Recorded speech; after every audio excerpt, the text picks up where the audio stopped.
kidding, Mr. Hitler, if you think we're on the run. We are the boys who will stop your little game. We are the boys who will make you think again. 'Cause who do you think you are kidding, Mr. Hitler, if you think old England's done? Mr. Brown goes off to town on the A21, but he comes home each evening and he's ready with his gun. So watch out, Mr. Hitler, you have met your match in us. If you think you can crush us, we're afraid you've missed the bus. 'Cause who do you think you are kidding, Mr. Hitler, if you think we're on the run? We are the boys who will stop your little game. We are the boys who will make you think again. 'Cause who do you think you are kidding, Mr. Hitler, if you think old England's done?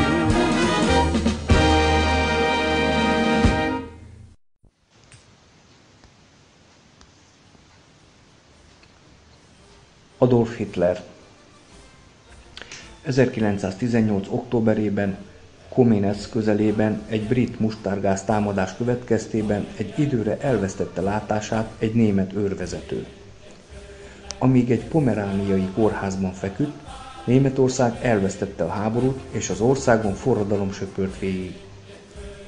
Az őrvezető, egy jelentéktelen osztrák vámtisztviselő fia, ifjúkorában arról álmodozott, hogy nagy művész válik belőle.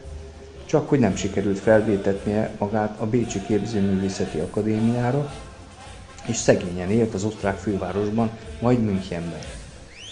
Olykor festés-mázolással, nem egyszer alkalmi munkásként kereste meg a száraz kenyérre valót, nyomasztó szükségben élt és titkos, de annál hevesebb gyűlölettel viseltetett a világ iránt, amely megtagadta tőle a sikert. Nélkülözései nem a kommunisták soraiba vezették. Elismerésre méltó fordulattal csak újabb indulatot merített belőlük amúgy is betegesen túlzó faj hűségéhez, valamint Németország a német nép iránt érzett lázas és misztikus csodálatához. A háború kitörésekor lelkesen fegyvert ragadott, s 4 éven át egy bajor ezredben a nyugati fronton szolgált. Így indult Adolf Hitler pályája. 1918 telén vakon és magatehetetlenül feküdt a kórházban, és személyes kudarca a német nép tragédiájával olvadt egybe tudatában. A vesztett háború, a törvény és a rend összeomlása, a franciák diadala elviselhetetlen kínszenvedést okozott a lábadozó katonának, és ebből az emésztő gyötrelemből született lelkében az a fajta hatalmas és határtalan belejes erő, amely megváltást vagy kárhozatot hozhat az emberiségre. Meg volt róla győződve, hogy Németország rendes körülmények között nem veszíthette volna el a háborút.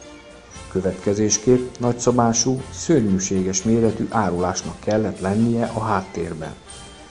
A magányos, befelé forduló közkatona egyre azon törte a fejét, hogyan következhetett be a katasztrófa, de töprengésében egyedül a saját szegényes tapasztalataira volt utalva. Annak idején Bécsben szélsőséges német nacionalista csoportocskák körében forgolódott, és volt alkalma hallani arról, hogy miféle bajos, kártékony mesterkedésekkel foglalatoskodnak az idegen faj sarjai, az északi népek ellenségei és kizsákmányolói. A zsidók. Honfidühe és a gazdagok iránt táplált irítsége egyetlen érzésbe mindent elsöprő gyűlöletbe torkollott.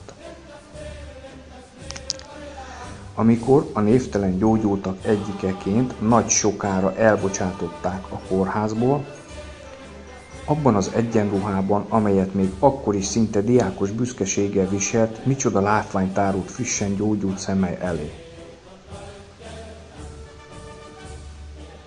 A vereség rettenetes felfordulással járt.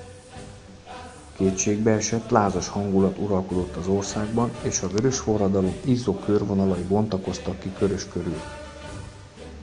München utcáin páncélautók száguldoztak, és hol röpcédulákkal, hol golyókkal árasztották el a menekülő járókelőket.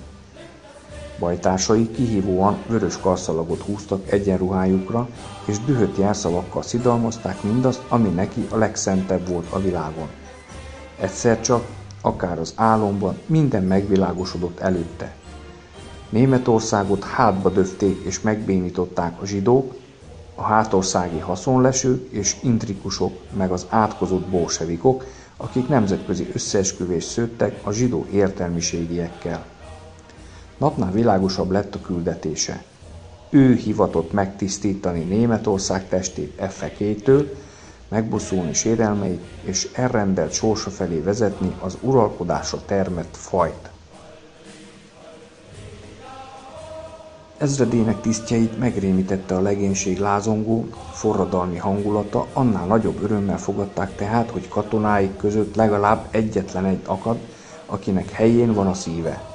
Hitler őrvezető maga kérte, hogy ne szereljék le, és nyomban politikai nevelőtiszt, más szóval besúgó lett belőle. Ebben a minőségében zendülő és felforgató tervekről gyűjtött értesüléseket. Felettesétől, egy biztonsági tiszttől azt az utasítást kapta, hogy járjon el a különféle politikai pártok gyűléseire. 1919. szeptemberének egyik estéjén egy müncheni sörözőben megjelent a német munkáspárt összejövetelén, és itt első ízben hallott olyan szónoklatokat a zsidókról, a spekulánsokról, a Németországot szakadékba taszító novemberi bűnözőkről, amelyek egybecsengtek titkos meggyőződésével. Szeptember 16-án belépett a pártba, és nem sokkal később katonai feladatkörével teljes összhangban propagandistájává is vált. 1920. februárjában tartották Münchenben a német munkáspárt első tömeggyűlését, és ott már Adolf Hitler volt a főszereplő. Ő körvonalazta a párt 25 pontos programját. Ezzel a német nemzet megmentésének bajnokaként a porondra lépett, egy szóval politikus lett belőle. Áprilisban leszerelt, és azután a párt megerősítésének szentelte életét. A következő év közepére kiebrudálta a párt korábbi vezetői, és szenvedélye rendkívüli képességei révén hipnotizált társainak vitathatatlan egyszemélyi vezetője lett. Máris ő volt a Führer. Megvásárolt egy csőddel küszködő újságot, a Völkischer Beobachter, ez lett a párt lapja. A kommunisták nyomban felismerték benne halálos ellenségüket. Megpróbálták szétkergetni Hitler gyűléseit, mire ő 1921 utolsó napjaiban megalakította első rohamosztagait. Ez idáig az események Bajorországra korlátozottak, de a háború utáni években az új evangéliumnak Németország szerte egyre több követője akadt. Amikor 1923-ban Franciaország megszállta a Ruhrvidéket, a németekben vadgyűlölet támadt franciák ellen, és ennek hullámai tömegeket sodortak az időközben nemzeti szocialista párttá átkeresztelt szervezet soraiba. A márka összeomlása kihúzta a talajt a német polgárság lábalról, és a középosztály tagjai kétségbeesésükben tömegesen csatlakoztak az új párthoz, hogy nyomorukra, a gyűlöletben, a bosszúvágyban, a buzgó hazafiúi érzésben találjanak gyógyírt. Hitler kezdettől fogva nem hagyott kétséget afelől, hogy a hatalom megszerzése érdekében erőszakos eszközökkel kell rárontani a vereség szégyenéből született Weimari köztársaságra. 1923. novemberében a Führert már mindenre elszánt csoport vette körül. Vezető tagjai között ott volt Göring, Hess, Rosenberg és Röhm. Nem volt kenyerük a tétovázás, és úgy döntöttek, itt a pillanat, hogy kezükbe ragadják a bajor államhatalmat. Von Ludendorff tábornok a nevét és katonai tekintélyét kölcsönözte a vállalkozáshoz. Ő menetelt a puccsisták élén. A háború előtt az a mondás járta, hogy Németországban nem lesz forradalom, mert Németországban minden forradalom szigorúan tilos. A müncheni hatóságok ezt az elvet léptették ismét életbe. A rendőrség tüzet nyitott, de közben gondosan vigyázott a tábornokra, aki egyenest közébük masírozott és tisztelettudó fogadtatásban részesült. Mintegy 20 tüntető meghalt. Maga Hitler a golyók elől a földre vetette magát, és több társával együtt nyomban kereket oldott. 1924. áprilisában 4 évi börtönre ítélték. A német hatóságok tehát fenntartották a rendet. A német bíróság megbüntette a rendzavarókat, de országszerte terjedőben volt az a meggyőződés, hogy saját húsukba vágtak, és áldozatul vetették oda Németország legkübb fiait a külföldnek. Hitler büntetését 4 évről 13 hónapra szállították le. A Landsbergi várbörtönben töltött időt Hitler arra használta fel, hogy értekezésben is kifejtse politikai hitvallását, és befejezze a novemberi puccs halottainak ajánlott Mein Kampf vázlatát. Amikor végül csak ugyan sikerült megragadni a hatalmat, a szövetséges hatalmak politikai és katonai vezetői úgy szólván éjjel-nappal ezt a könyvet bújták. A szerző mindent leírt benne, a német feltámadás programját, a pártpropaganda technikáját, a marxizmus elleni harc tervét, a nemzeti szocialista állam alapelveit, Németország eleve elrendelt uralkodó helyét a világban. Elkészült a Vakhit és a háború új koránja, dagályos, terjengős, alaptalan szerkezetű mű, de a tartalma annál sokat mondó. A Mein Kampf fő tétele fölöttébb egyszerű, az ember harcoló állat, következésképpen a nemzet, harcosok közössége lévén harci alakulat. Az az élő szervezet, amely lemond a létért való küzdelemről, pusztulásra van ítélve. Ugyanígy elveszett az az ország, az a faj, amely lemond a harcról. A nemzet harci képessége fajtisztaságától függ. Következésképp meg kell tisztítani az idegen szennyeződéstől. A zsidó faj egyetemes jellegénél fogva szükségképpen pacifista és internacionalista. A pacifizmus pedig halálos bűn, mert kapitulációra vezet a létért vívott küzdelemben. Minden ország legelső kötelessége tehát, hogy a tömeget nemzetté formálja. Az egyén értelmi képességének a jelentősége másodlagos. Az akarat és az elszántság a legfőbb erény. A parancsolásra született egyén értékesebb, mint az alárendeltek alaktalan ezrei. A fej fennmaradását csak is a nyers erő szavatolja, ezért a társadalmat katonai alakzatokba kell szervezni. A fajnak harcolnia kell. Az a faj, amely tétlen, szükségképp tehetetlen és elpusztul. Ha a német fajt idejekorán egyesítették volna, már rég a földgolyó ura lenne. Az új Reichnek kell egyesítenie Európa szétszórt németségét. A levert nemzetet úgy lehet ismét életre kelteni, hogy visszaadjuk önbizalmát. Mindenekelőtt a hadsereget kell megtanítani rá, hogy higgyen önlegyőzhetetlenségében. A német nép akkor állítható talpra, ha meggyőzik róla, hogy a fegyverek ereje meghozhatja a szabadságát. A születési előjogok elve helyes. Az értelmi képességek szerinti rangsorolás nem kívánatos. Az oktatási rendszernek az a feladata, hogy olyan németeket állítson elő, akikből a legegyszerűbb kiképzéssel katonát lehet csinálni. A nagy történelmi fordulatok elképzelhetetlenek lettek volna fanatikus és hisztérikus szenvedélyek hajtóereje nélkül.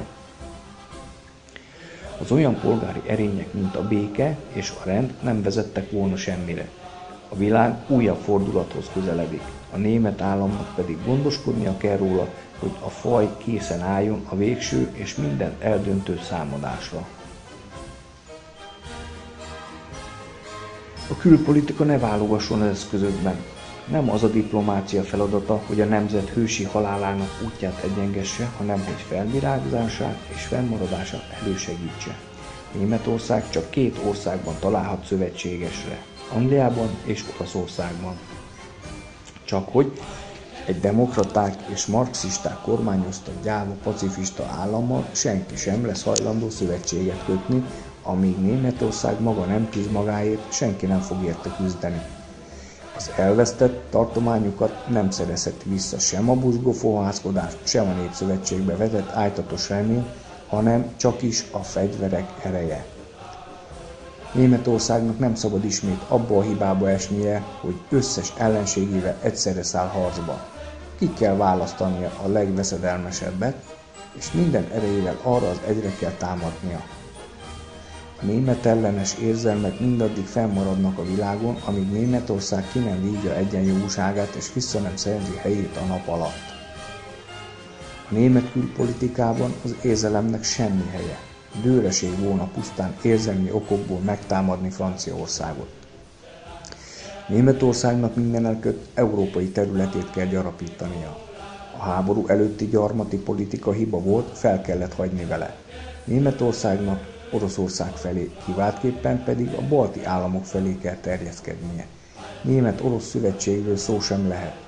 Oroszországgal összefogva bűn volna háborút viselni a nyugat ellen, mert a szovjetek a nemzetközi zsidóságot akarják diadalra juttatni. Ezek voltak Hitler politikájának gránit pillérei. A győzteseket saját nyomasztó belső bajaik és pártküzdelmeik kötötték le, nemigen vettek tehát tudomást Adolf Hitler szüntelen mozgolódásáról, sem arról, hogy a Führer lassanként országos vezető szerepet kezd játszani.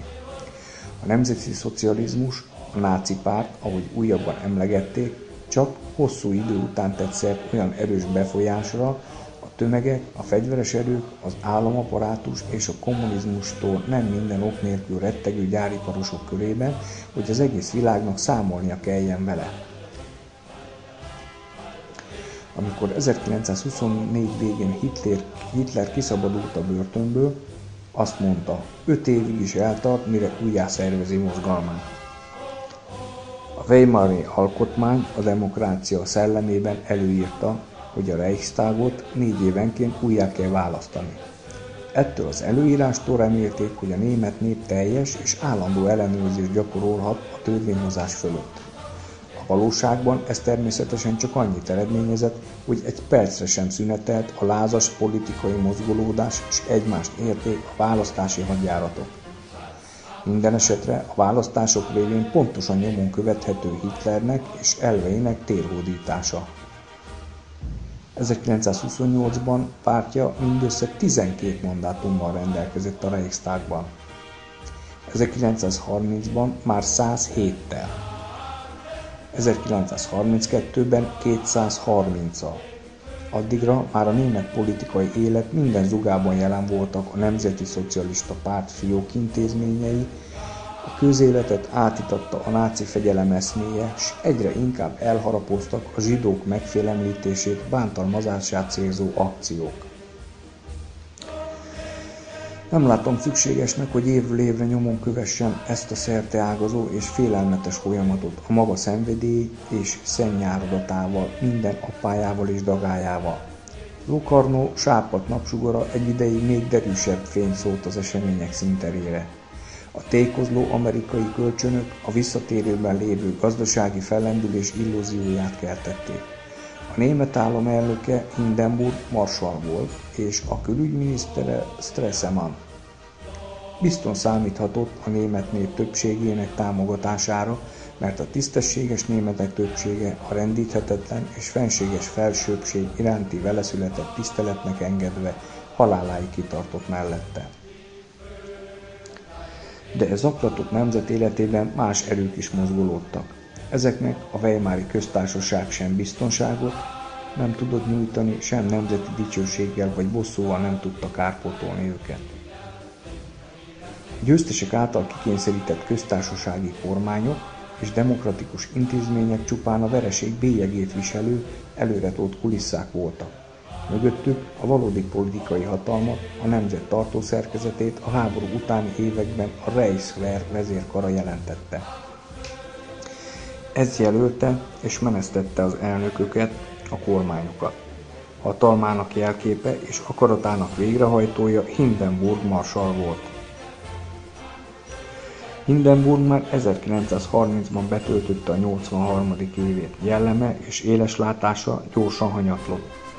Egyre több volt benne az előítélet, egyre önkényesebb döntéseket hozott, egyre szenidisebb lett. A háború alatt hatalmas faszobor készült róla, A hazafiak meg azzal mutatták ki iránta érzett csodálatukat, hogy fizetség ellenében szöget vertek belé. Ez lett hát Hindenburgból, fából faragott titán.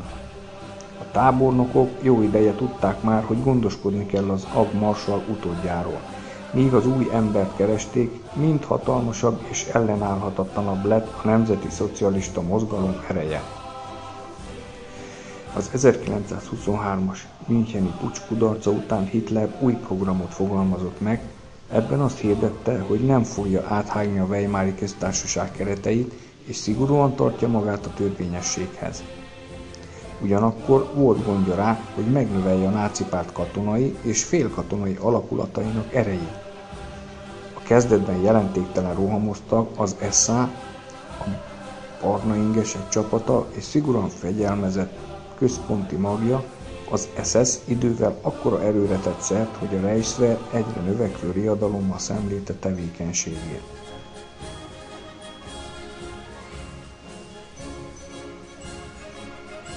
A rohamosztagok élén egy Ernst Röhm nevű szerencselovag állt, Hitler fegyvertársa és egyelőre Kebel barátja.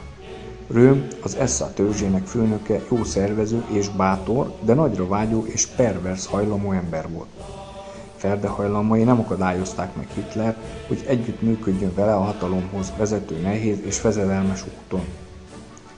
Mint Brüning elpanaszolja, a rohamosztagok bekebelezték a legtöbb német nacionalista alakulatot, így azokat a szabadcsapatokat is, amelyek a Baltikumban és Lengyelországban harcoltak a bolsevikok ellen a 20-as években, valamint a nacionalista veteránok szövetségét, a Stahlhelmet.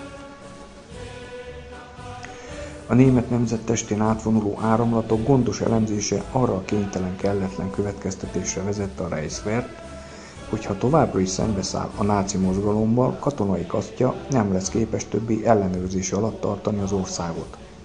Mind a katonák, mind a nácik azt tekintették céljuknak, hogy kisegítsék Németországot a szakadékból, amelybe a vereség taszította. A Reichswehr a császári birodalom rendezett társadalmi szerkezetét és a feudális, arisztokrata, földbirtokos, jómódú osztályokat képviselte. Az SA viszont többé-kevésbé forradalmi mozgalommá vált, és erejét hevesvérű, elkeseredett, felforgató elemek elégedetlenségéből, valamint tönkrement polgárok elkeseredéséből merítette.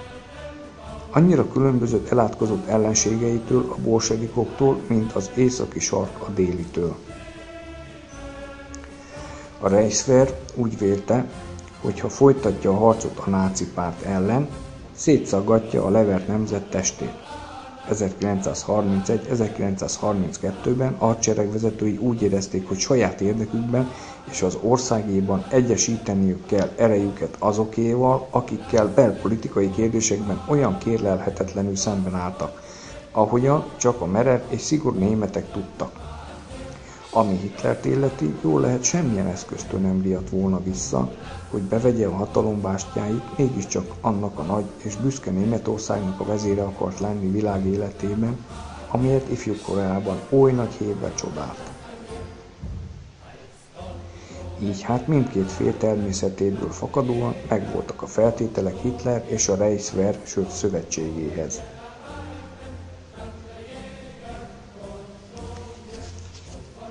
A hadsereg vezetői lassan rájöttek, hogy a náci párt ereje folytán csak is Hitler lehet Hindenburg utódja a német nemzet élén. Hitler pedig tudta, hogy ha programjával összhangban fel akarja támasztani Németországot, nem mondhat le a Reichswehr elitjével kötendő szövetségről. A megállapodás nem is váratott magára sokáig, és a hadsereg vezetői nekiláttak Hindenburg meggyőzésének. Arra akarták rávenni, hogy Hitlerben a Reich esetleges jövendő kancellárját lássa. Hitler megígérte, hogy ha kordában tartja a barna ingeseket, a vezérkar alárendeli, végső esetben likvidálja őket. Cserében megkapta Németország legbefolyásosabb hatalmi központjának a támogatását, segítségével a végrehajtó hatalom élére került, és minden reménye megvolt rá, hogy az állam legfőbb hatalmasságává váljék. Sokra vitte az őrvezető. Mindamellett volt még egy különleges belső nehézség is. A hatalomhoz szükséges erők legjobb kombinációjának kulcsa a hadsereg vezérkara volt. Ám ezután a kulcs után több kéz is nyúlt. Kurt von Schleicher tábornok az időtájt igen jelentős, olykor döntő befolyást gyakorolt az eseményekre. Kurt von Schleicher 1882. április 7. 1934. június 30. Német katona és politikus, a Weimari Köztársaság utolsó kancellárja. 1932. december 3. 1933. január 28 között. Von Schleicher egyike volt azoknak, akitől Hitler tartott, és akit meggyilkoltak többek között Ernst Röhm SA főnökkel együtt a hosszú kések éjszakáján 1934-ben. Nem volt tagja sem az SA-nak, sem a Nemzeti Szocialista Német Munkáspártnak, NSDAP. Életrajza. Von Schleicher az első világháborúban többek között Galíciában a gyalogságnál teljesített szolgálatot.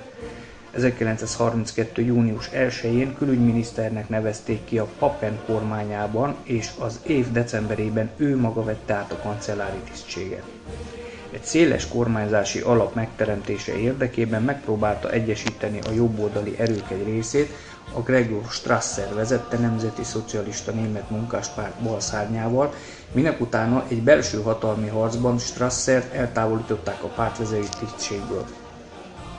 Hitler úgy fogta fel Schleicher tárgyalását Strasserrel, mint egy kísérletet a náci párt megosztására. Hindenburg köztársasági elnök megbízásából Franz von Papen Schleicher háta mögött Hitlerre tárgyalt, ennek kancellára való kinevezéséről. Schleicher január 28-án egy Hindenburggal való megbeszélés után bejelentette kormánya lemondását, és Hitlert javasolta a kancellári posztra. 2 nappal később, 1933. január 30-án Németország új kormányfője Adolf Hitler lett. A hosszú kések éjszakáján, 34. június 30-án meggyilkolták Kurt von Schleicher és feleségét Elisabethet. A tisztogatásnak Gregor Strasser is áldozatul esett.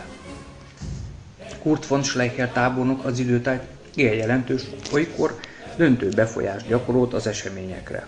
Őt tekintették az árkozott és uralkodásra vágyó katonai körök politikai vezetőjének. Valamennyi érdekcsoport meglehetős bizalmatlansággal viseltetett minden hájon megkent politikus iránt, aki a vezérkari kézikönyvek tananyagát jóval felülmúló és a katonák számára általában hozzáférhetetlen ismeretekkel rendelkezett. Schleicher réges-régóta tisztában volt a náci mozgalom jelentőségével, és azt is tudta, hogy valahogyan meg kell zabolázni. Egyszer mint olyan fegyvert is látott ebben az elborzasztó, mohó csőcselékben és egyre növekvő magánhadseregében, az SA-ban, amely a jó kezekbe, vezérkari barátainak kezébe kerül, ismét nagyját teheti Németországot, és talán őt magát is. Ezekből a megfontolásokból 1931-ben Schleicher titkos szövetségre lépett Röhmmel, a náci rohamosztagok törzsfőnökével. 2 gépezet működött tehát egyszerre. A vezérkar Hitlerrel egyezkedett, miközben egyik tagja, Schleicher személyesen összeesküvés szálait szövegette Hitler legfőbb alvezérével és későbbi ellenlábasával, Röhmmel. Schleicher mindaddig fenntartotta a kapcsolatot a náci párt forradalmi szárnyával, személy szerint Röhmmel, amíg 3 évvel később Hitler parancsára mindkettőjüket agyon nem lőtték.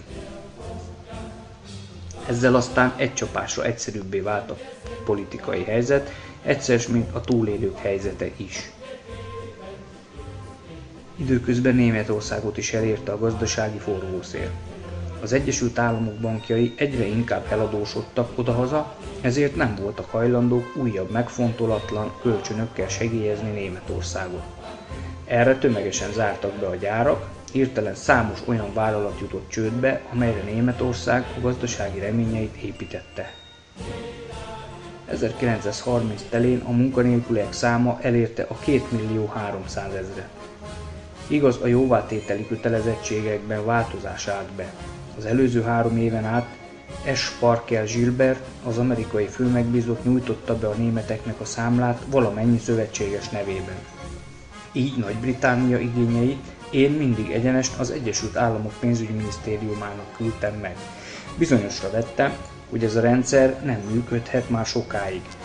Young amerikai megbízott már 1929-ben a jóvátétel enyhítését javasolta, részletes tervet dolgozott ki rá, és ebben nem csak azt szabta meg, hogy meddig kell a németeknek jóvátételt fizetniük, hanem egyúttal kivonta a német birodalmi bankot és a német államvasutakat a szövetségesek ellenőrzése alól, a jóvátételi bizottság helyébe pedig felállította a Nemzetközi Fizetések Bankját.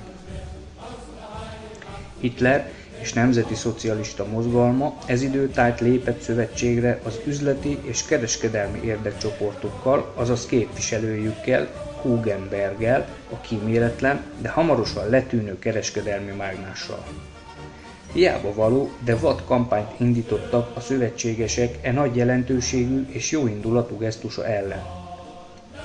A német kormánynak utolsó erőfeszítésével sikerült 224-206 arányú szavazattöbbséget kicsikarnia a Reichstagban a Young tervhez.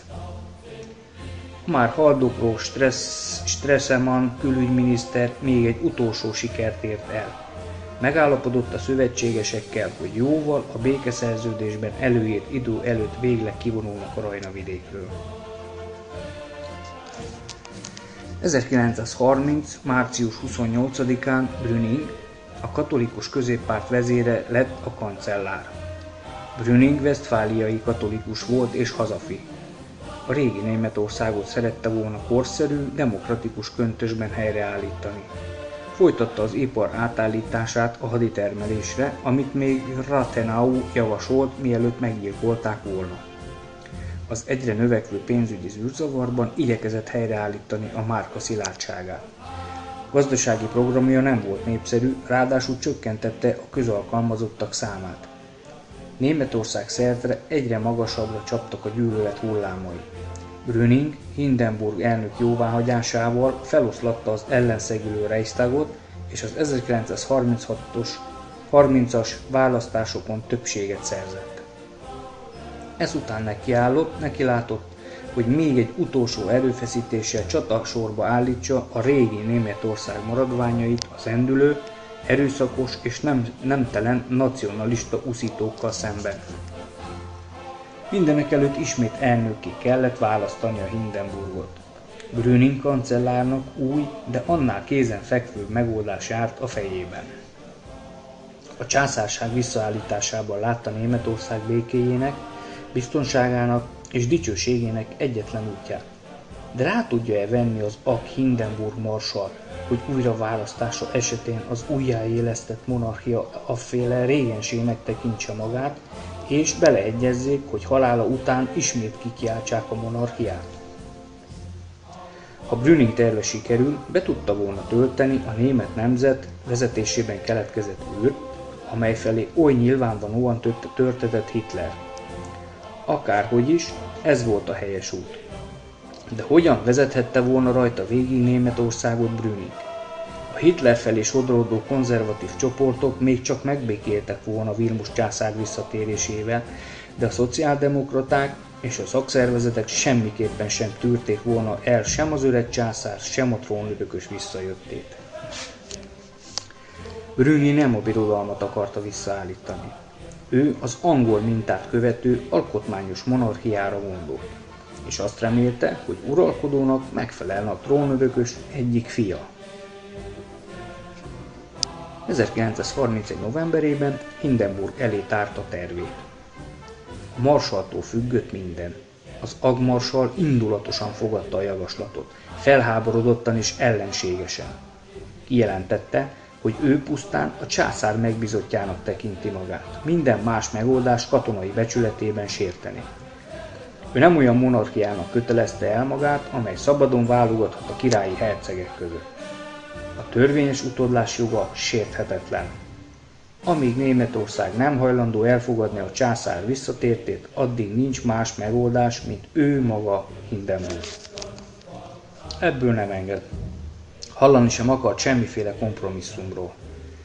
Brüning szenvedélyesen érvelt az igaza mellett, talán még túlzásból is vitte a vitát az agveteránnal.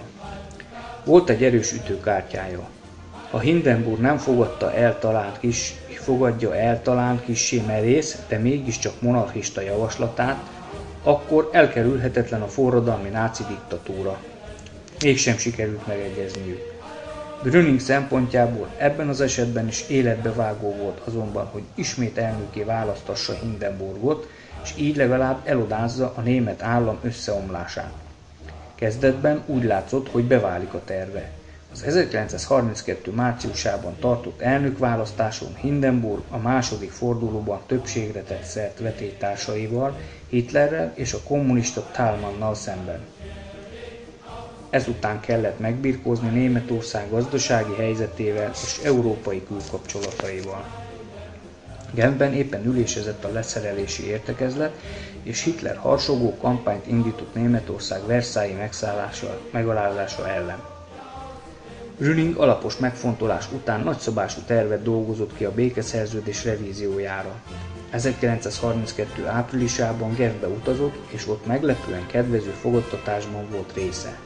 MacDonald, Stimson és Norman Davis hajlott a megegyezésre. Mégpedig azon a különös alapon, hogy Németországnak és Franciaországnak fegyverkezési egyenlőséget kell élveznie. Igaz, ezt az elvet bizalmas körökben eltérően értelmezték a felek. Mind a későbbi fejezetekben még szó lesz róla, ugyancsak meglepő, hogy józan emberek ilyen alapokra akarták építeni az európai békét. Minden esetre, ha ebben a döntő dologban a győztesek eredményre lettek volna hajlandók, Brüning aligha nem kikerülhetett volna a kátyúból, és következhetett volna az újabb, immár bölcs lépés. A jóvátétel eltörlése az európai béke és fellendülés érdekében. Ez a fajta rendezés kétségkívül győzelmi babért font volna Brüning feje köré. Norman Davis, az amerikai fődelegátus telefonált Tardieu francia miniszterelnöknek, hogy haladéktalanul utazzék Genfbe. De Brüning bal szerencséjére Tardieu a telefonhíváson kívül más értesítést is kapott. Schleicher nem ült ölbetett kézzel Berlinben, és épp ez időtájt óvta a francia kormány berlini nagykövete útján attól, hogy tárgyalásokba bocsátkozzék a bukófélben lévő Brüninggel. De az is lehet, hogy Tardieu Franciaország katonai helyzetét féltette a fegyverkezési egyenlőség elvétől. Akárhogy is nem utazott el Genfbe, és Brüning május 1-én hazatért Berlinbe. Üres kézzel, s ez végzetesnek bizonyul. A fenyegető gazdasági összeomlás ellen drasztikus, sőt kétségbeesett intézkedésekre volt szükség. Ehhez azonban Brüning népszerűtlen kormánya nem volt elég erős. Az egész májust kilátástalan küzdelemmel töltötte, és közben a franciaországi parlamenti politika kaleidoszkópjában Tardieu helyére Herriot került. Az új francia miniszterelnök hajlandónak mutatkozott tárgyalni a Genfben elvetett javaslatokról. A berlini amerikai nagykövet kormányának utasítására sürgette a német kancellárt, hogy haladéktalanul utazzon Genfbe. Brüning május 30-ának reggelén kapta készhez az üzenetet. Időközben azonban Schleicher kerekedett felül.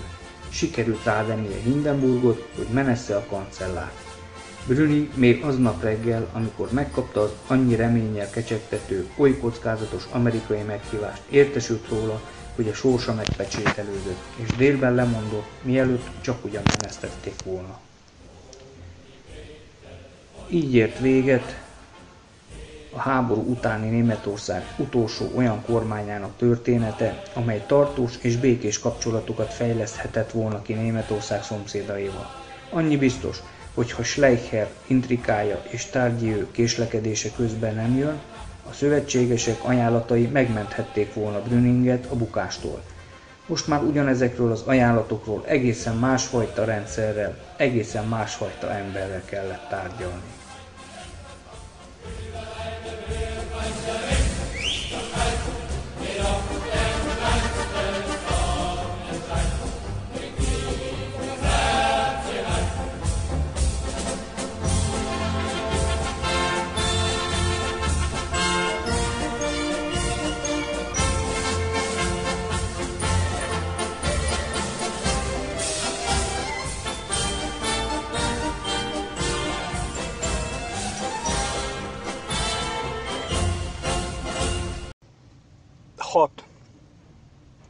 Oda a légiparitás.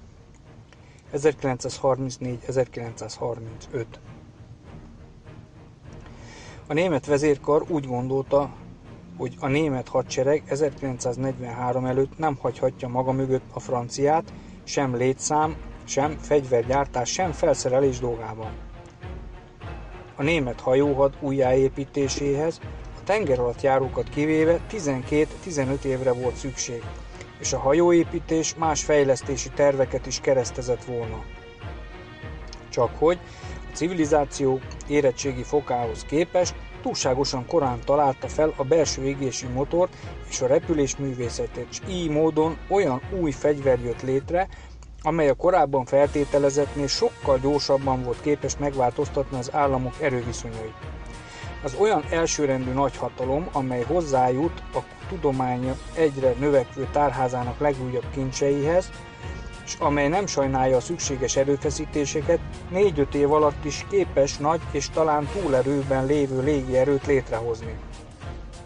Sőt, ha a tervezés és az előkészületek megkezdődtek, ennél kevesebb idő is elegendőnek bizonyulhat.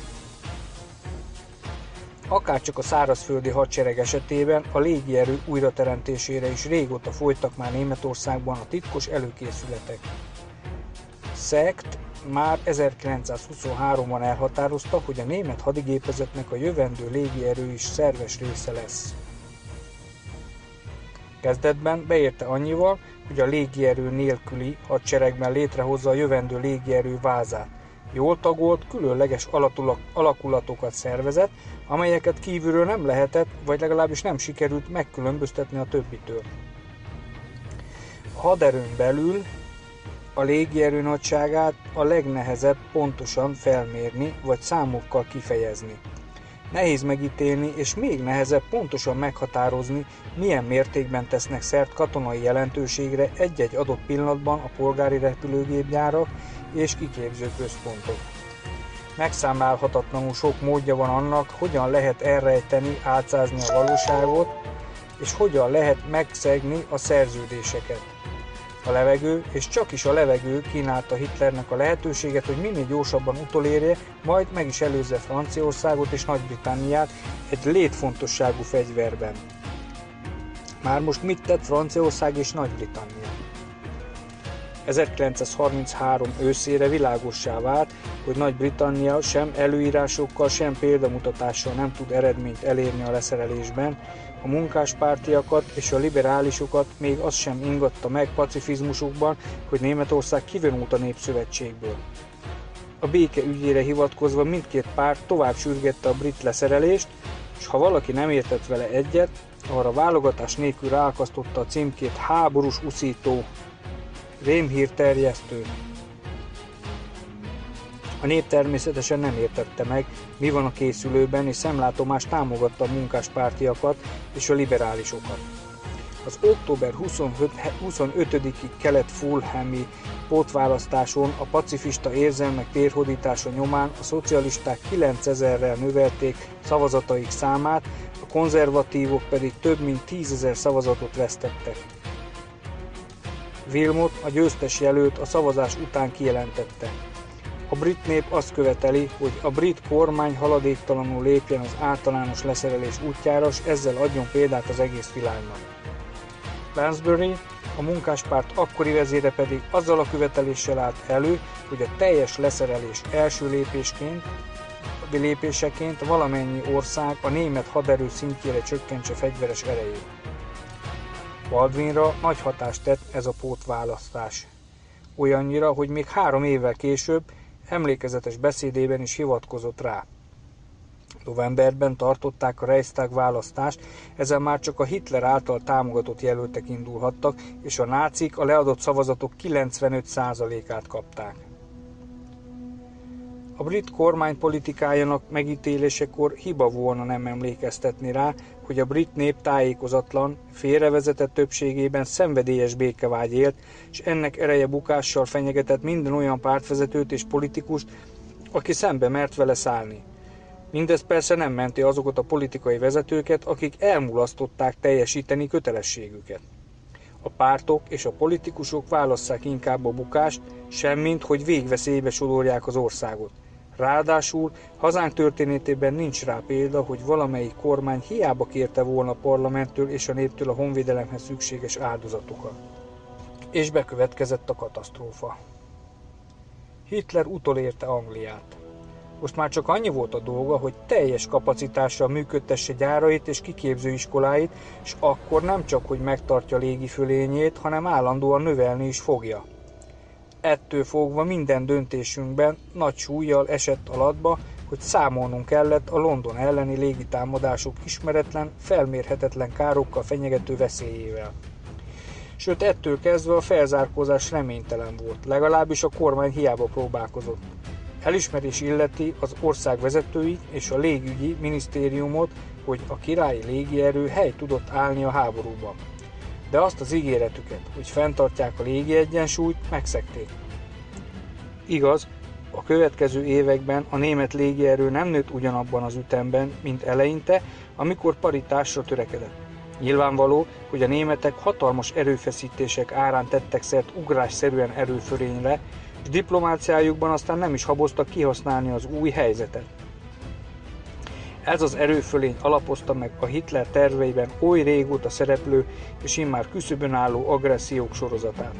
A következő 4 évben a brit kormány is igen nagy erőfeszítéseket tett, és nem kétséges, hogy minőség dolgában légierőnknek nem lehetett oka panaszra, de ami a mennyiséget illeti, ettől kezdve lemaradtunk.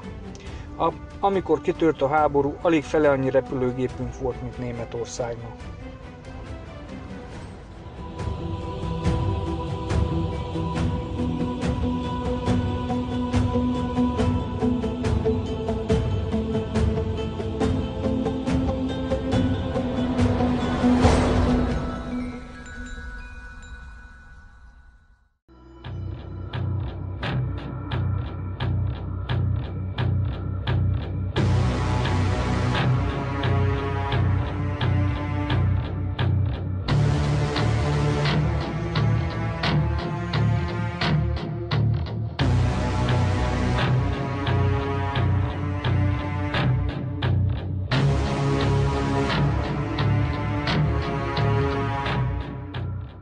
Hét. Kihívás és válasz. 1935. Elmúltak a föld alatti aknamunka, a titkos vagy átszállott készülődés évei, és Hitler most már elég erősnek érezte magát, hogy nyílt kihívást intézzen a világ ellen.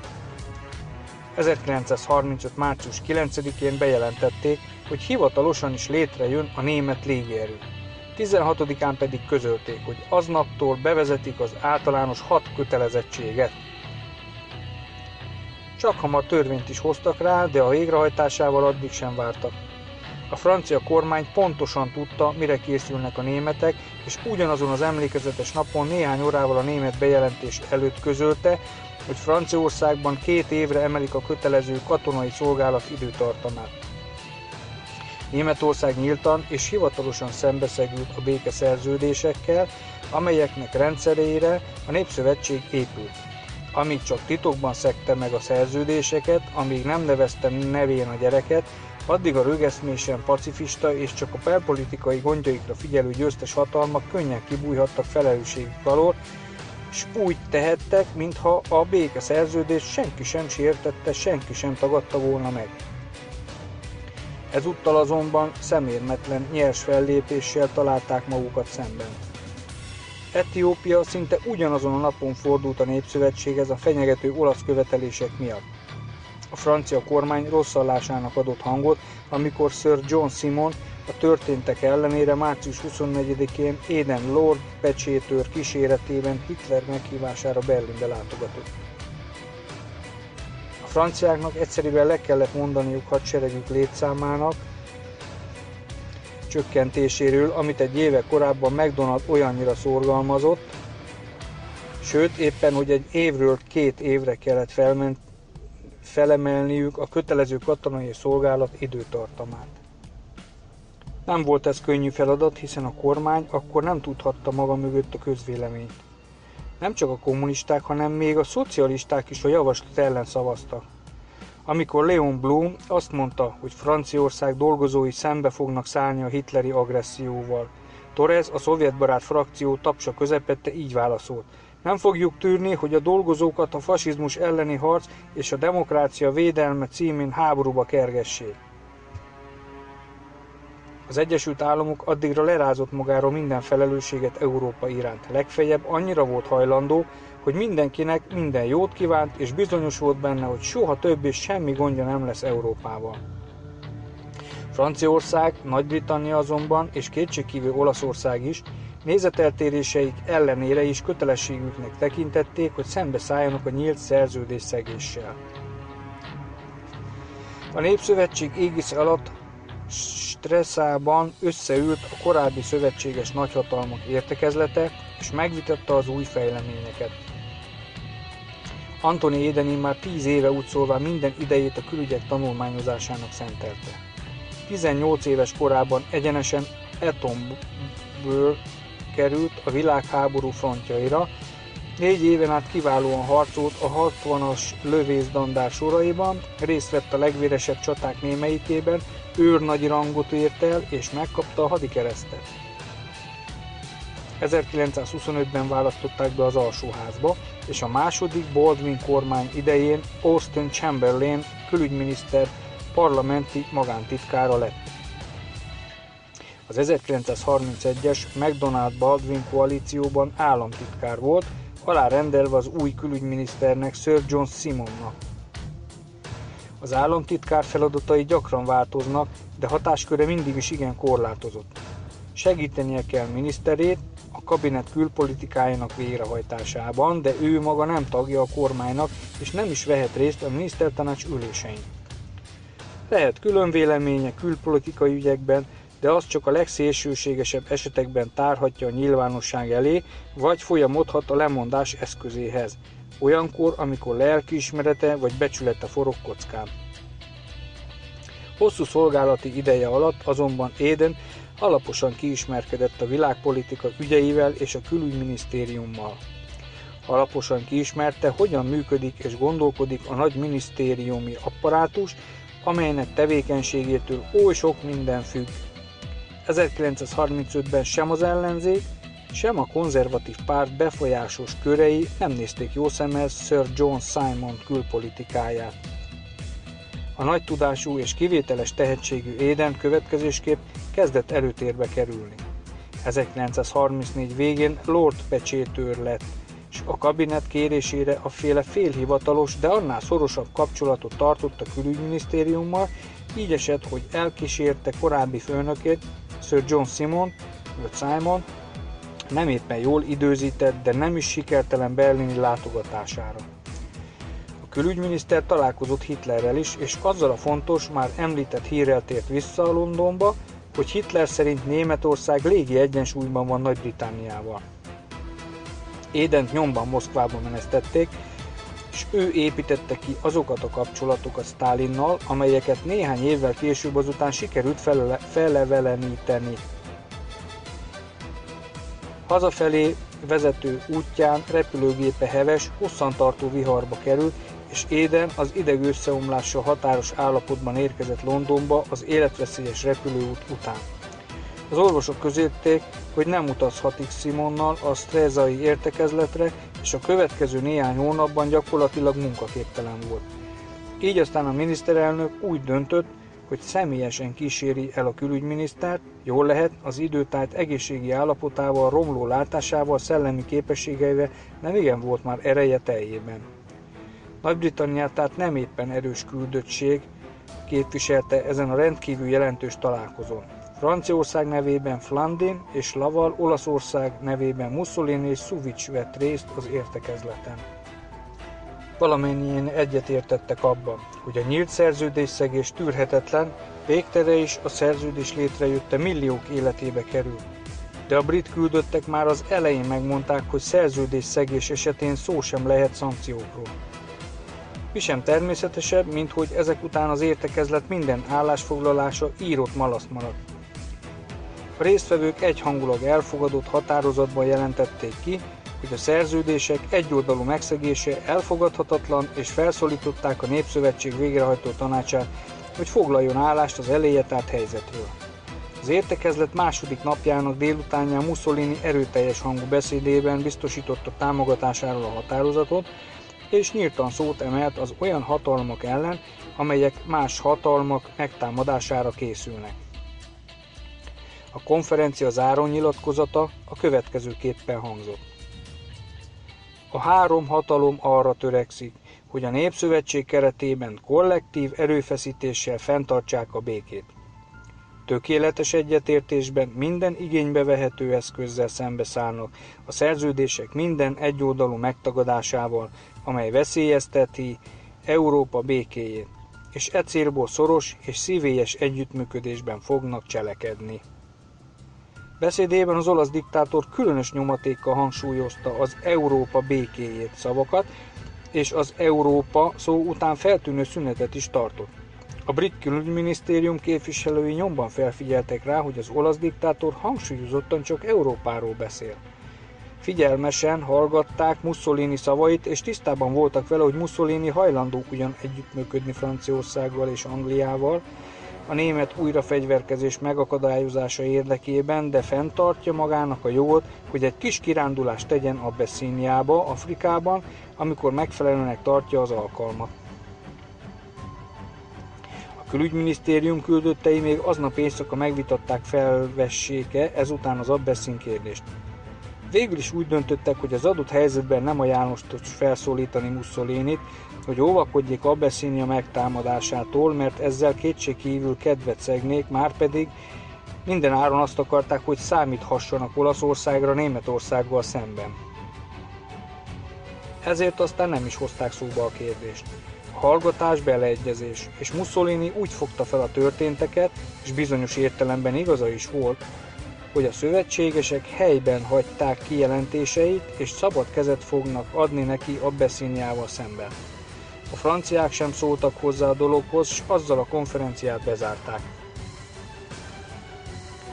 A Népszövetség tanácsa április 15-e és 17-e között annak rendes módja szerint megvitatta, hogy megszegte-e Németország a Versailles szerződést, amikor kihirdette az általános hadkötelezettséget.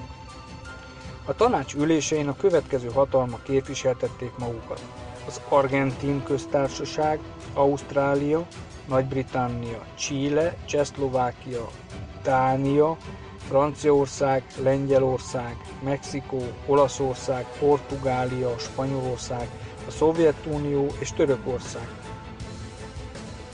Valamennyien szavazatukkal erősítették meg azt az elvet, hogy a szerződések nem szeghetők meg egyoldalúan, és az ügyet a szövetség közgyűlése elé utalták.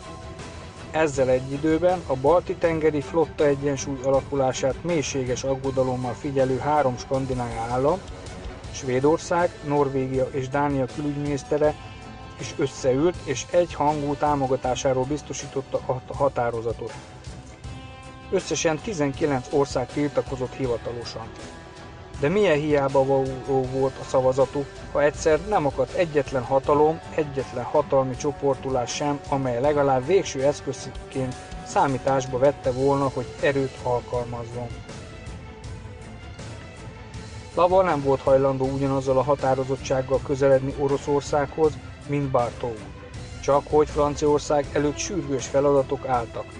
Akik szívükön viselték az ország sorsát, mindenekelőtt azt tartották szükségesnek, hogy nemzeti egység jöjjön létre a 2 éves katonai szolgálat volgában, amelyet márciusban csak csekély többséggel hagyott jóvá a parlament. Csak is a szovjet kormány bírhatta beleegyezésre azt a sok franciát, aki hűségesen ragaszkodott hozzá. Ezen kívül a lakosság többsége országszerte azt kívánta, hogy újítsák fel az 1895-ös szövetséget, vagy hozzanak létre hozzá hasonlót. Május 2-án a francia kormány aláírta a francia-szovjet szerződést. Ködös okmány volt ez, de 5 éves időszakra kölcsönös segédnyújtást írt elő agresszió esetére.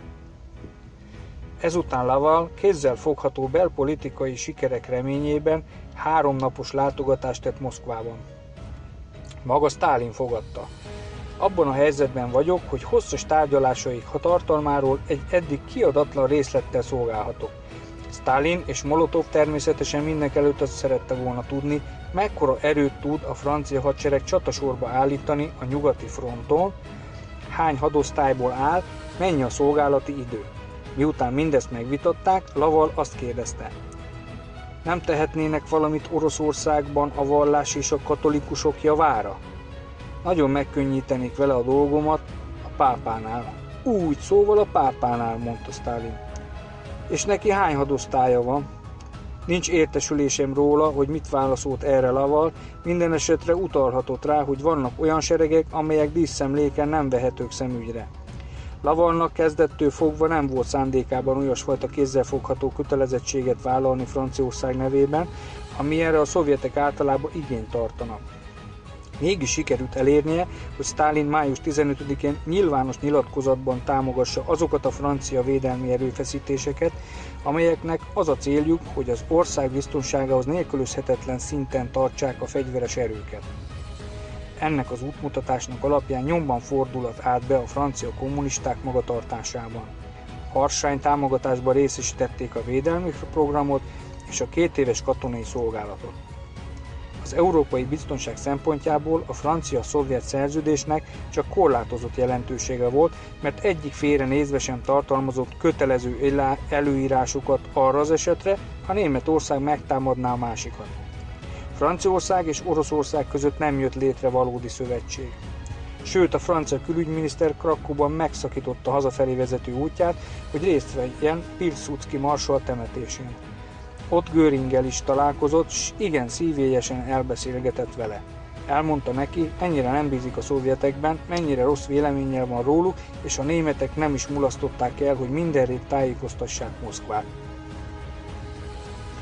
Ekkoriban a brit és a német tengerészeti minisztérium között jó ideje tárgyalások folytak már a 2 ország haditengerészetének arányáról. A Versailles szerződés értelmében a németek legföljebb 6 10 000 tonnás páncélos hajót és 6 legföljebb 6 000 tonnás könnyű cirkálót építhettek.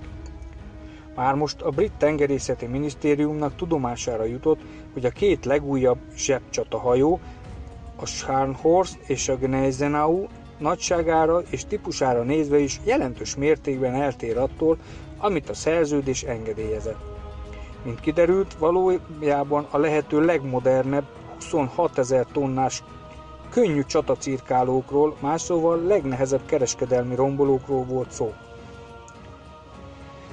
A tengerészeti minisztérium miután tudomást szerzett róla, hogy a németek szemérmetlenül és családul előre megfontolt szándékkal legalább 2 éve, 1933 óta megszegik a békeszerződést, azt tartotta a legjobb megoldásnak, ha a tengerészeti egyezményt köt Németországgal. Ő felsége kormánya még francia szövetségesének véleményét sem kérte ki, és a Népszövetséget sem értesítette. Miközben a Népszövetséghez fordult, és tagállamainak támogatását kérte, hogy tiltakozzanak, amiért Hitler megszegte a szerződés katonai előírásait, ő maga éppen azon igyekezett, hogy 2 oldalú egyezmény útján ugyanannak a szerződésnek tengerészeti előírásait elsöpörje. A megállapodásban az volt a leglényegesebb, hogy a német flotta nagysága nem haladhatja meg a brit 1/3-át.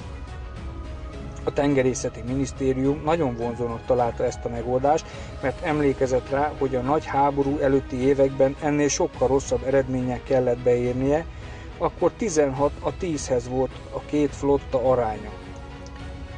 A britek készpénznek vették a németek fogadkozásait, és a bíztató távlat érdekében hajlandónak mutatkoztak megadni Németországnak a jogot, hogy tengeralattjárókat építsen, jól lehet, ezt a békeszerződés kifejezetten megtiltotta.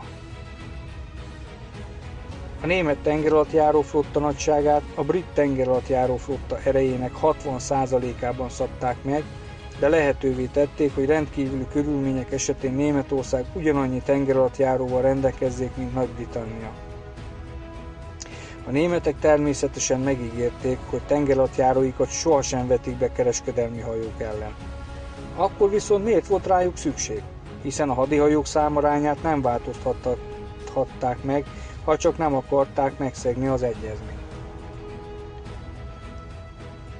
Amikor a britek lehetővé tették, hogy a német flotta elérje az angol erejének 1/3-át, olyan hajóépítési programot indítottak el Németországban, amely legalább 10 évre lekötötte az egész német hajóipar teljes kapacitását. Vagyis gyakorlatilag semmilyen korlátot nem állítottak a német haditengerészet növelése elé. A németek olyan gyorsan növelhették flottájukat, amennyire csak erejükből futotta.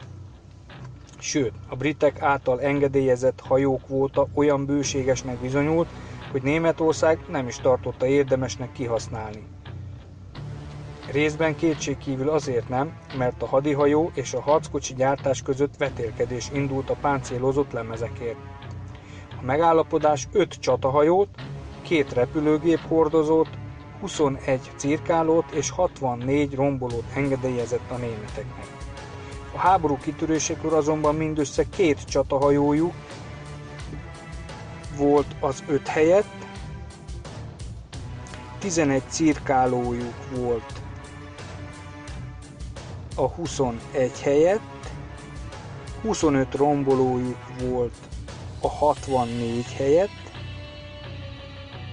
azaz jóval kevesebb, mint fele annak, amit oly nagy lelkűen megengedtünk nekik. Repülőgép hordozót egyet sem építettek.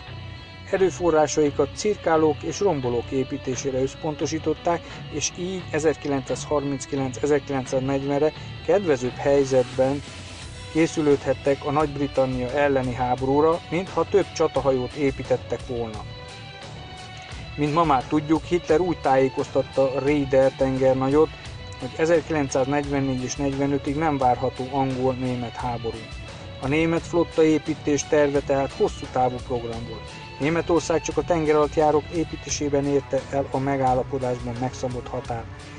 Mihelyt pedig képes volt rá, hogy átlépje a 60%-os küszöböt, elővette a megállapodásnak azt a cikkét, amely rendkívüli esetben 100%-ot engedélyezett, s végül a háború kitörésekor már 57 tengeralattjáróval rendelkezett.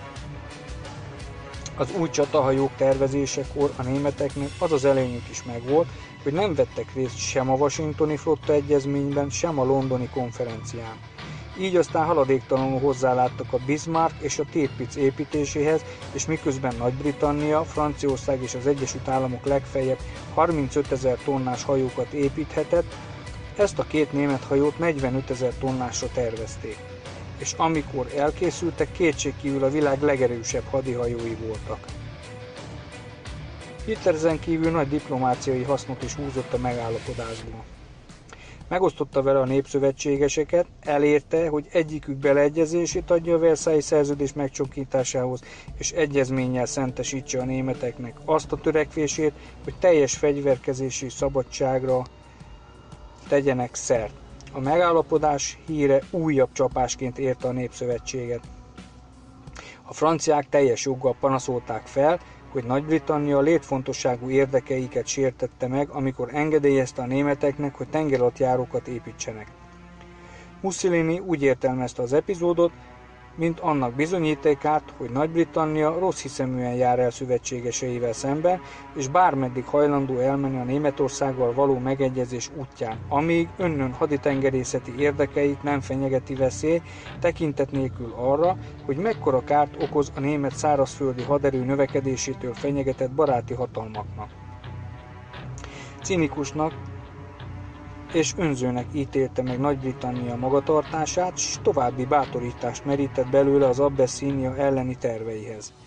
A skandináv országoknak pedig, amelyek alig 2 héttel korábban oly bátran csatlakoztak a németországi általános hadkötelezettség elleni tiltakozáshoz, most azt kellett tapasztalniuk, hogy a színfalak mögött Nagy-Britannia olyan német flotta építéséhez járult hozzá, amely a brit tengeri haderő 1/3-át nem haladhatja ugyan meg, de a Balti-tengeren így is korlátlan úr lesz. Katonai szempontból a németek akkor intézték a legnagyobb kihívást a Versailles szerződés ellen, amikor 1935. március 16-án hivatalosan bevezették a kötelező katonai szolgálatot. Ezután nyomban megkezdődött a német hadsereg feldúzzasztása és átszervezése, és ennek nem csak technikai jelentősége volt. Ekkor fogalmazták meg, mi is a szerepe a hadseregnek a nemzeti szocialista államban. 1935. május 21-én törvényt hoztak azzal a céllal, hogy az addig titokban kiképzett szakmai elit azontúl egy egész nemzet fegyveres megtestesítője legyen. A hadsereg nevét Reichswehrről Wehrmachtra változtatták. Legfelsőbb parancsnoka a Führer lett. A katonákat nem az alkotmányra eskették fel, mint addig, hanem Adolf Hitler személyére. A hadügyminisztériumot közvetlenül a Führer irányítása alá rendelték. A katonai szolgálat alapvető állampolgári kötelességnek minősült, és a hadsereg feladatává tették, hogy egyszer s mindenkorra egységbe kovácsolja a birodalom lakosságát. A törvény második cikkében ez olvasható. A Wehrmacht a német nép harci ereje és katonai nevelőiskolája. Más szóval hivatalosan törvényesítették, amit Hitler a Mein Kampfban írt. Az eljövendő nemzeti szocialista államnak nem szabad megismételnie a múlt hibáit. Nem szabad olyan feladatokat róni a hadseregre, amelyek nem rátartoznak. A német hadsereg nem a törzsi sajátosságok fenntartásának iskolája, hanem olyan iskola, amely valamennyi német kölcsönös megértését és nevelését szolgálja. Mindannak, ami a nemzet életében bomlasztólag hathat, a hadsereg révén egyesítő erőre kell szert tennie. A hadseregnek el kell érnie továbbá, hogy minden egyes fiatal felülemelkedjék szűkebb pátriájának szűk horizontján, és elfoglalja helyét a német nemzetben. Meg kell tanítani rá, hogy ne szülőhelyének, hanem szülő hazájának határait tisztelje, mert egy napon majd ezeket a határokat kell védenie. Ezen az ideológiai alapon a törvény a hadsereg területi szervezeti rendszerét is megváltoztatta. 3 parancsnokságot hoztak létre, az egyik Berlinben, a másik Kasselben, a harmadik Dresdában székelt, és mindegyiket 10, később 12 Wehrkreisra, katonai körzetre osztották. Mindegyik katonai körzethez 3 hadosztályból álló hadtest tartozott. Ezen kívül elrendelték egy újfajta alakulat, a páncélos hadosztályok létrehozását. 3-at hamarosan fel is állítottak. Részletes rendelkezéseket hoztak a katonai szolgálatról is. Az új rezsim a német ifjúság militarizálását tekintette elsőrendű feladatának. A Hitlerjugendből kinövő 18 éves német ifjak önkéntes alapon 2 évre beléptek az SA-ba. Az 1935. június 26-án kiadott törvény értelmében minden 20. évét betöltő német férfi köteles volt 6 hónapon át munkaszolgálatot teljesíteni. A birodalmi munkaszolgálatban a fiatalok utakat, kaszárnyákat építettek, mocsarakat csapoltak le, így testileg és lelkileg felkészültek minden német állampolgár legelsőrendű kötelességére, a haza katonai szolgálatára. A munkaszolgálatban az osztálykülönbségek eltörlésén, a német nép társadalmi egységén volt a hangsúly, a hadseregben pedig a nemzet fegyelmén és területi összetartozásán. Schecht technikai elképzelései alapján hozzáláttak az újonnan létrehozott haderő kiképzésének és a vezető állomány felduzzasztásának gigászi feladatához is. 1935. október 15-én újabb csorba esett a Versailles szerződésen. Hitler hivatalos ünnepség keretében és a legfőbb katonai vezetők jelenlétében megnyitotta a vezérkari akadémiát. Így jött létre a csúcsa annak a piramisnak, amelynek alapjait a birodalmi munkaszolgálat zászlóaljainak tengernyi tömege alkotta.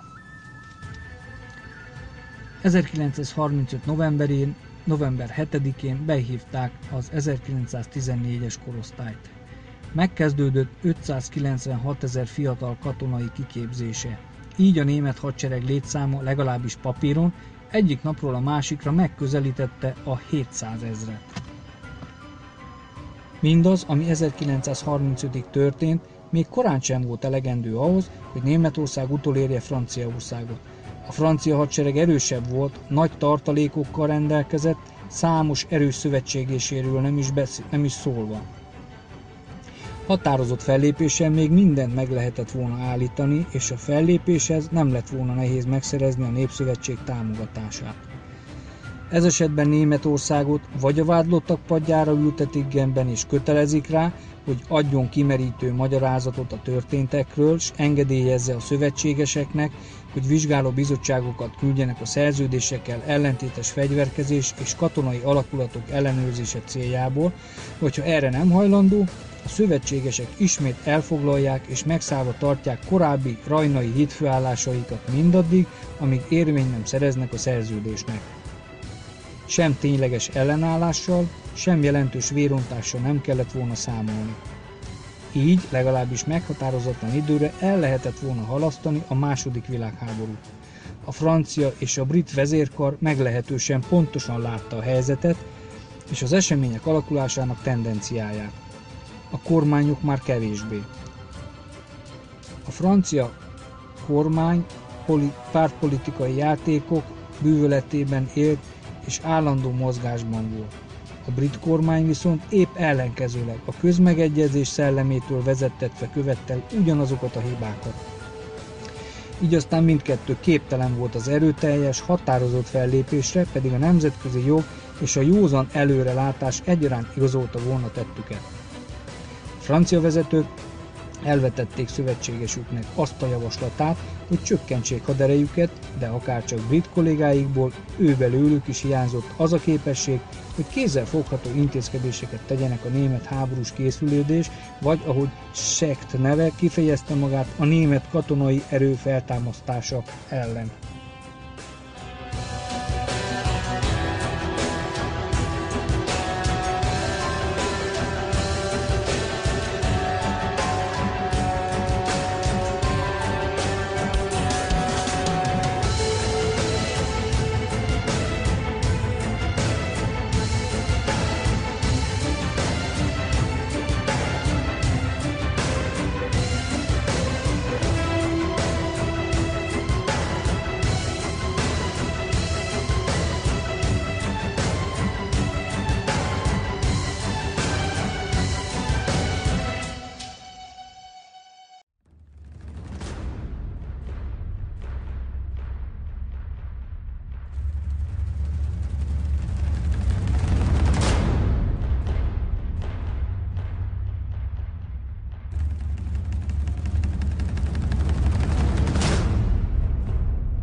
Nyolc szankciók Olaszország ellen. A világbékét újabb súlyos csapás érte. Nem sokkal azután, hogy Nagy-Britannia számára elveszett a légiparítás, Olaszország átállt Németország oldalára. E két esemény lehetővé tette Hitlernek, hogy tovább lépjen előre megszabott halálos útján. Már szó volt róla, milyen segítőkésznek mutatkozott Mussolini az osztrák függetlenség védelmében, s ennél fogva Közép- és Délkelet-Európa sorsának alakításában. Most azonban átment a másik táborba. Ettől kezdve a náci Németország nem volt többé egyedül. Maga mellett tudhatta az első világháborús szövetségesek egyik legfontosabbikát. A nemzetközi biztonsághoz olyan elengedhetetlen erőegyensúlynak ez a megbomlása súlyos teherként nehezedett kedélyemre. Mussolini abbeszíniai tervei sehogyan sem illettek a 20. század etikájához. Ahhoz a sötét korhoz illettek volna, amelyben a fehér ember úgy hitte, joga van meghódítani a sárga, a barna, a fekete, a rézbőrű emberek földjét, s nagyobb erejével és tökéletesebb fegyvereivel igába hajtani a helyi lakosságot. Igaz, a felvilágosult korunkban olyan bűnöket követett el az ember, amelyektől a régi idők vademberei visszarettentek volna, vagy amelyekre nem is lettek volna képesek. Olaszország magatartása egyszerre volt elavult és elítélendő. Abbeszínia ráadásul a Népszövetség tagja volt, és bármilyen különös, 1923-ban épp Olaszország szorgalmazta felvételét Nagy-Britanniával szemben. A britek azzal érveltek, hogy az etiópiai kormány jellege, a vad zsarnokság és szolgaság, A folytonos törzsi háborúskodás nem egyeztethető össze a népszövetségi tagsággal. Olaszországnak azonban sikerült kiharcolnia, hogy Abysszíniát felvegyék a népszövetségbe, és így Etiópiát is megillették azok a jogok és biztosítékok, amelyeket a szövetség nyújthatott. Sőt, éppen Abysszínia esete állította erőpróba elé a világ kormányzására hivatott szervezetet, amelybe annyi jó szándékú ember vetette minden reményét. Az olasz diktátor nem csupán a területi terjeszkedés vágya vezérelte. Uralma és biztonsága a tekintélyétől függött. Az olaszok nem felejtették el, hogy 40 évvel ezelőtt milyen megalázó vereséget mértek rájuk az Abysszínek, sem pedig azt, hogy a világ gúnyka cajjal fogadta a szétvert olasz hadsereg foglyul ejtett katonáinak szégyenletes megcsonkítását. Emlékeztek arra is, hogyan állt bosszút Nagy-Britannia hosszú évek múltán Khartoumért és Mazsubáért. Úgy gondolták, ha bosszút állnak Aduáért, a férfiasságuknak adják tanúbizonyságát, és ez csak nem olyan fontos lett volna nekik, mint Franciaországnak, Elzászló-Taringia visszaszerzése. Mussolini úgy látta, akkor szilárdíthatja meg legkönnyebben és legkockázatmentesebben hatalmát, akkor növelheti hazájának európai tekintélyét, ha bekebelezi Abysszíniát a nemrégiben létrehozott olasz birodalomba, és ezzel kiköszörüli a régi csorbát. A gondolatmenet hamis volt és elítélendő, mégis említésre érdemes, mert mindig hasznos, ha megpróbáljuk megérteni más országok cselekedeteinek indítékait. Éreztem, hogy feltartózhatatlanul közeledik az az idő, amikor élet-halál harcra kényszerülünk a náci Németországgal, és egyszerűen nem mertem elhinni, hogy Olaszország elhidegül tőlünk, sőt, egyenesen az ellentáborhoz csatlakozik. Tudtam, ebben a helyzetben nem tűrhetjük szótlanul, hogy a Népszövetség egyik tagállama rátámadjon a másikra, különben a nemzetközi szervezet megbénul, s nem töltheti be küldetését, nem olvaszthatja egységbe azokat az erőket, amelyek megállt parancsolhatnak a feltámadóban lévő Németországnak, és elháríthatnánk a félelmetes hitleri fenyegetést. A Rezai konferencia óta nyilvánvaló volt, hogy Mussolini Abysszínia meghódítására készülődik. Nem lehetett kétséges, hogy a brit közvélemény ellenezni fogja az olasz agressziót. Azok, akik velem együtt Hitlerben nem csak a békére nézve, hanem fennmaradásunkra nézve is halálos veszélyt láttak, rettegtek attól, hogy az akkor elsőrendű nagyhatalomnak számító Olaszország átáll az ellenség oldalára. Ma már tudjuk, hogy ha bátran cselekszünk, sikerült volna elvágnunk Olaszországot Etiópiától, és az ebből eredő esetleges tengeri csatában felülkerekedtünk volna. Sohasem javasoltam, hogy Nagy-Britannia egyedül cselekedjék, de ha már eddig elmentünk, gyalázatos dolog volt takarodót fújni. Mussolini sohasem merte volna összemérni erejét velünk, ha a brit kormány határozottan lép fel. Csak nem az egész világ ellene volt, egymagában kellett volna tehát hadba szállni a Nagy-Britanniával, és egy olyan háborúba kellett volna kockára tenni rendszerének létét, amelynek kimenetelét egy földközi tengeri flotta akció döntötte volna el. Hogyan szánhatta volna rá magát Olaszország erre a háborúra? Korszerű, könnyű cirkálók dolgában némi fölényben volt ugyan, de egész flottája negyede volt csak a britnek. Nagy létszámú, milliósnak hirdetett sorkatonasága be sem avatkozhatott volna a harcokba. Légi erejének minősége és mennyisége messze elmaradt még a mi szegény légiflottánkértől is. A blokkád nyomban elszigetelte volna, s akkor az abysszíniai olasz csapatok ellátás és lőszer nélkül maradnak. Németország egyelőre nem siethetett volna Mussolini segítségére. Ha volt valaha alkalom arra, hogy jó ügy érdekében döntő csapást mérjünk az ellenfélre, mégpedig minimális kockázattal, hát ez volt az. A brit kormánynak azonban nem volt meg a lélek jelenléte hozzá, hogy kihasználja az alkalmat, s erre egyetlen mentsége van, őszinte béke szeretete. Csak hogy ez a béke szeretet végül is az elmulasztottnál összehasonlíthatatlanabb és szörnyűségesebb háborúra vezetett. Mussolini blöffje sikerült, és az események egy fontos szemlélője messze menő következtetéseket vont le a fejleményekből. Hitler már régen elszánta magát a hódító háborúra, most pedig megállapította magában, hogy a brit birodalom a végtelenségig elkorcsosult, s mire rájött, hogy ez tévedés, mind a béke, mind a maga szempontjából egyaránt késő volt már. Az abbeszin ellenállás összeomlása, az egész ország bekebelezése az olasz birodalomba nagyon nem kívánatos hatást tett a német közvéleményre.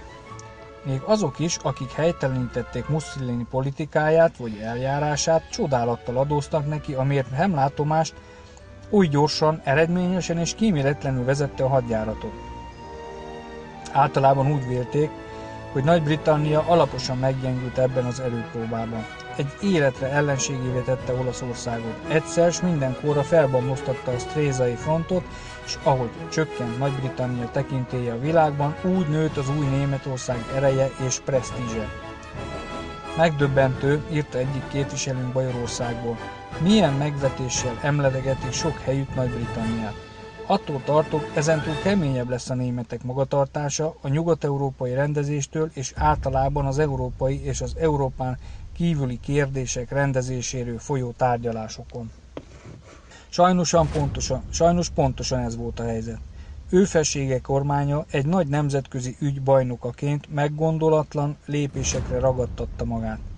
Biztató szavakkal feltüzelt 50 országot, amikor azonban szembe találta magát nyers tényekkel, Baldwin visszavonulót fújt. Már régóta úgy alakította politikáját, hogy a közvélemény befolyásos rétegeinek kedvére tegyen, ahelyett, hogy az európai realitásokra lett volna tekintettel. Olaszországot elidegenítette magától, és ezzel felborította az európai egyensúlyt, anélkül, hogy egy szemelnyit is használt volna vele Abbeszíniának. A Népszövetséget pedig vesztett csatába vezette, és ezzel súlyos, ha ugyan nem egyenesen végzetes csapást mért rá.